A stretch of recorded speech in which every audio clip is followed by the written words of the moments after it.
We continue now at the top of Daf Yomi Gemara Meseches Bava Metzia. This is Bava Metzia Daf 5b. On the previous summit, the Gemara brought a case of a shepherd, and the shepherd denied that he took any animals from some individuals who gave over animals, and then there were Eidim that testified that actually he did take at least some of the animals and he consumed them. He was essentially a gazlan. So the Gemara initially said that if we hold of the original Rabbi Chia, meaning that by hadoas Eidim and mixas, that's exactly this case. Eidim are testifying to part of what he's denying. So the original Rabbi Chia said that's the same as moda b'mixas, and he has to take a shvua. So in this particular case, the Gemara said that then we would say the shvua doesn't go on the roa, on the shepherd, because he's already a thief. He can't take a shvua. So we give it to the people who gave over the sheep to the roa. It goes to the opposite litigant in such a case. That's what the Gemara said. And then the Gemara said, well, even if we don't hold of the original Rabbi Chia, but isn't there a concept of shvuas heses? Even if it's not moda b'mixas, even if it's not hadoas eidim b'mixas, there's a concept anytime somebody denies, we give a shvuas heses. So that's a shvua derabanan. And so here the same thing. We should give a shvuas heses. He can't take the shvua because he's a thief, so we should give it to the opposite litigant. And the Gemara said to that, that's not true, because if you're talking about shvuas heses, that already starts off as a derabanan. V'takanta letakanta lo avdina. We're not going to do a takana on another takana, because the whole concept of flipping the shvua over to the other litigant, that's also derabanan. You're not going to do a double takana, a double derabanan essentially, and therefore impose the shvua. That's why it's only if we hold like the original Rabbi Chia that hadoas eidim and mixas gets a shvua doraisa, then we'll do the takana of flipping it to the other litigant. Rashi says, "V'takanta dechashenegdo yishava v'yitol dehavinami takanta." That's also a takana to say that the opposite litigant takes the shvua. To minatora misha olav l'shalim hu yishava v'yipater min hatashlum. And at doraisa level, it's always the person who's supposed to pay. He's the one that takes the shvua to get out of paying. Ve'in nishba v'notel min haTorah. There's no concept of taking a shvua to collect midoraisa. V'yosan hamanuyin b'shvuas. All those cases in Meseches shvuas takanas chachamin. That's all derabanan. V'l'shvua doraisa avad rabbanan takanta. So for a shvua doraisa, the rabbanan make a takana to flip it to the opposite litigant. Aval takanta letakanta lo avdina. We wouldn't do a takana on a takana to flip it to the litigant in that case. But the Gemara continues, v'tepakle dehavale roa. In the previous summer, they said he's a gazlan because the Edom actually testified that he took some of the animals, that he consumed some of the animals. Why do you have to say that he's a gazlan because Edom testified? Why are you even saying that? He's anyways not allowed to take a shvua because he's a shepherd. In general, shepherds used to be thieves. Rashi says, v'tepakle dehavale roa adi Abaya kamatama. We're asking on Abaya from the previous summer, the kasha lev ha gazlanu, because Abaya asked, he's a gazlan, he can't take a shvua. V'tepakle devalav hach gezela pasal shvua. We should say, forget about the gezela. He still can't take an oath, because again, dehavale roa, he's a shepherd. V'yamar Rav Yehuda said, stam roa pasal, that in general a shepherd is pasal to take a shvua. As Rashi says, V'yamar Rav Yehuda stam roa afilu lo huad olav shagazal. Even if there was no testimony that he stole, the assumption is that he stole. Pasal le'edus, he's not allowed to testify. Rav Yehuda was talking specifically about edus, the stame gazlan, because he's a gazlan. Shemare behemosaf besada shalachim, because in general shepherds used to graze their fields and their animals rather in other people's fields, and the same would be true by shvua. So what do you have to talk about the fact that he's a gazlan? It's enough to just say he's a roa, he's a shepherd. And the Gemara says to that, Lokash, it's not difficult. Hadi day, hadi alma. It depends if he's a shepherd for his own animals. Then already we say that the person is probably grazing in other people's fields because it's for his own profit. That's the kind of shepherd that is pasal le'edus and that we wouldn't trust. But hadi alma, but in a case where he's grazing other people's animals, it's not no benefit to him. There's no reason that he would graze in other people's fields. And the Gemara says this has to be true. Because if you didn't say this, if you didn't make a distinction between a shepherd on his own animals and a shepherd for other people's animals, so how do we ever give animals to a shepherd? But it's written in the pasuk, lifnei iver lo sitin michshel. It says in front of the blind you can't put a stumbling block. In this case, the idea would be you can't give over animals to a shepherd if he's going to go ahead and do an avera. But it must be chazaka in adam chote v'lo lo. There's a general presumption a person is not going to sin if there's no benefit to himself. So that's why we only say a shepherd who's shepherding his own animals. That's a person who's suspected of having them graze in other people's fields. But it wouldn't be a concern if he's shepherding, if he's taking care of other people's animals. And the Gemara continues at the two dots. Again, it said that there's an oath in the Mishnah. It said by the talis, each one should take a shvua that he doesn't have less than half.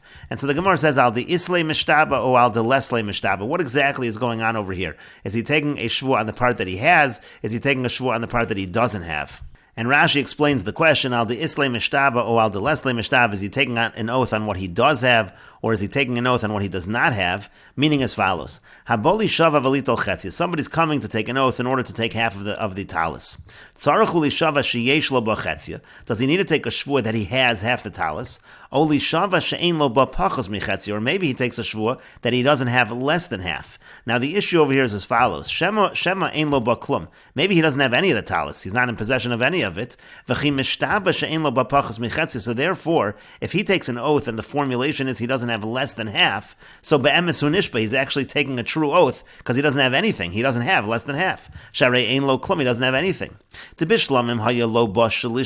Now I understand if he had a third or a fourth, and he takes an oath that he doesn't have less than half, nishba b'sheker, so that's a false shvua. Sharei yesh lo b'shlish, because he does have less than half, he has a third, shu pachos michetzi, which is less than half. V'ein lo b'chetzi, he doesn't have half. Aval kashe'ein lo b'klum, but if he doesn't have anything, nishbahu b'emes, so that actually ends up being a truthful shvua if he takes the shvua in that sense. And so the Gemara therefore is asking, if he takes a shvua ein lo ba pachos michetzia, that's not a good shvua to take because he might not have anything, and then he's actually taking a true shvua, which of course is not the intention of the Mishnah. And so the Gemara says, Amar Rav Huna answers as follows. The Amar shvua sheyesh libo, what the Mishnah means is as follows. He takes an oath that he does own something of this talis, and then he says, ve'ein liba pachos michetzi, he says, I don't have less than half, so therefore he can't get away with saying he has nothing, and it's still a true shvua, because he is taking an oath that he owns some of the talis, but that which he owns is not less than half. And the Gemara says, "V'neima shvua shakula shali." Now, why doesn't he just take an oath that the whole thing is mine? Because that's his claim that the whole thing is his. So the Gemara says, "Umi yahavinan lekula." But are we going to give him the whole thing? We're not going to give him the whole thing. So we're not going to have him take a shvua that he owns the whole thing. But the Gemara says, "V'neima shvua shachetzia shali." But why doesn't he take a shvua that half of it is mine? Because that's exactly what we'll give him.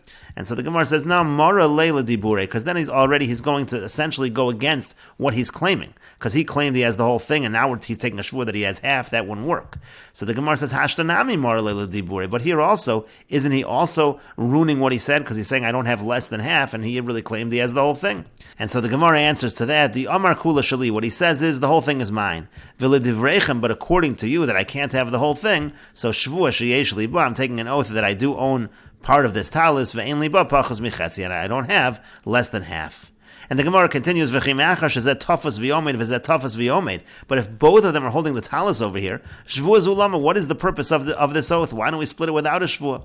And the Gemara says, Rabbi Yochanan says, Shvua Zu Takonas Chachamim. The Shvua is an institution of the Chachamim, that not every person shouldn't go along, that people shouldn't come along and just grab the talis of his friend and say it's mine. In order to prevent that, we have this Shvua. But the Gemara continues, so we should say that if a person is suspected already of taking money, in this case grabbing the talis, so he should also be suspected about taking the oath, and we shouldn't administer an oath if we suspect that he's going to lie. And Rashi explains, this is a question on Rabbi Yochanan's explanation of the Mishnah. Because Rabbi Yochanan said that the Rabbanan were concerned, maybe a person will go and grab the talis of his friend, and say that it is mine. So if he's suspected about that, wouldn't he be suspected as well when it comes to taking the shvua? So how can that be the explanation of the shvua in our Mishnah? And the Gemara answers to that, Lo amrinan migo de chashad amamona chashad ashvuasa. We don't say migo de chashad amamona chashad ashvuasa. And Rashi explains, Lo amrinan de chamer hu leinshi isser shvua me isser gazela. The point of the Gemara is that people see the violation of the prohibition to take a false shvua. They see that as more chamer, as more strict than stealing. And so therefore it's possible that you have an individual who will go ahead and grab the talis of his friend, but he won't be willing to take a false shvua, and that's why we impose the shvua. And the Gemara continues, because if you don't say this, meaning if you don't say that we don't say migo de chashad amamona chashad ashvuah, so you're not going to be able to explain the following case. That which the Torah says, that a moda b'mixas, if somebody admits to part of what is being claimed against him, the halach is, as we've said, that a moda b'mixas has to take a shvuah. That's a shvuah midoraisa. And so name a migo de chashad amamona chashad ashvuah. So if we said that there's a rule that a person who's suspected about money would also also be suspected about a shvua. So there, why is he taking a shvua? We should say if we suspect him of stealing because he's admitting to partial, and we're assuming that he's stealing the rest. So if he's chashad amamona, he should be chashad ashvuasa. Why does the Torah say to take a shvua? And the Gemara answers to that. Hasam over there, ishtamute kam ishtamit le. Over there, it's not really chashad amamona. We're not really concerned that he's stealing because he's just trying to delay because he does plan on eventually paying it back. The Rabba, like Rabba said, and the Gemara says, Teda, you should know. The Amar Ravidi bar Avin Amar Rav Chisda. Ravidi bar Avin said that Rav Chisda said, Hakofer b'milva kasher le'edus. If somebody denies a loan, he is still kasher le'edus. It's the same idea as Rabba's explanation of Moed Mixas. The person is simply trying to delay eventually paying back the money. That's the idea. That's not called chashad amamona. On the other hand, b'pikadon pasal le'edus. On the other hand, if he denies a pikadon, a deposit, so that's something that's not an issue of delaying. He has it right there with him. So then he's pasal le'edus in that situation. That is considered to be somebody who essentially is suspected of stealing. But the Gemara continues still. Alahad Rami Bar Chama. But what about that which Rami Bar Chama taught? Again, we're trying to bring proofs over here that we don't say migo de chashad amamona chashad ashvuasa. So Rami Bar Chama taught arba shomrin tzricha kfira b'mixas v'oda b'mixas. We quoted this earlier. According to Rami Bar Chama, the Dalit Shomrim, the 4 Shomrim, they require that they deny partial and that they admit to partial in order to take a shvua. Shomer chinam v'ashoel nosei sachar v'asocher. That refers to a shomer chinam who watches for free. A shoel, a borrower, a nosei sachar, who is a person who is being paid to watch, and a socher, a renter. So the same idea. Now these people were talking about deposits in this situation, and they are taking a shvua. So name amigo de chashad amamona chashad ashvuasa. Again, if we held of this idea of migo de chashad amamona chashad ashvuasa, we should say over there migo de chashad amamona chashad ashvuasa. So again, it seems we don't hold of that concept. The Gemara says no. Still hasam nami over there also ishtamute kamishtamit. It could be he's trying to simply delay. Why would he be? And he's not really trying to steal because he thinks mashkachna leganiv v'tafisna le. What will happen is we eventually will find the ganiv and we'll be able to take the item and return it. Inami or mashkachna lebagam. I'll be able to find the item in the swamp or my sinale and I'll be able to bring it to him. The point is the person is not necessarily trying to steal in this situation. It could be he is just trying to delay even by a deposit, and that's why we're saying over there that he takes a shvua. It does not show that we don't hold migo de chashad amamona chashad ashvuasa. It could be that he's not chashad amamona at all. But the Gemara continues, Yihachi if so. So now you've explained cases by pikadon where he's not necessarily a gazlan. So then let's go back to the case of kofer b'pikadon. HaKofer b'pikadon, amai pasal leidus. If somebody denies a deposit, why is he pasal leidus? Name ishtamute kamishtamit. Maybe again he's just trying to delay. Savar ad b'chashno meshkachna le. He just thinks that I'm going to have some time to search and I'll find it eventually. And so therefore again, why would we say by kofer b'pikadon? We say he's pasal leidus. Maybe he's not a gazlan over there. And the Gemara explains ki amrinan hakofer b'pikadon pasal leidus. There's a very specific situation where we say kofer b'pikadon is pasal leidus. When do we say that if somebody denies a deposit, he's pasal leidus? That's only when witnesses come in and they say that at that moment the pikadon was in his house and he knew about it. Then it's clear that he's chashad amamona. Then it's clear that he is a gazlan, and that's why he's pasal leidus. Inami or to have a naked lebiyada. You could have a case where he actually has it in his hand. So in such a situation where it's actually in his hand, of course he knows about it, and it's clear that he's trying to steal. Therefore he's pasal leidus. And so the Gemara continues with another proof. What about that which Rav Huna said? We make the person take a shvua that it is not in his reshus, that it is not in his possession. What kind of shvua is that? Name amigo de chashad amamona chashad ashvua. So we should say the same idea. If we're suspecting that it really is in his reshus, then he should be suspect in terms of taking a false shvua. And why are we imposing this shvua?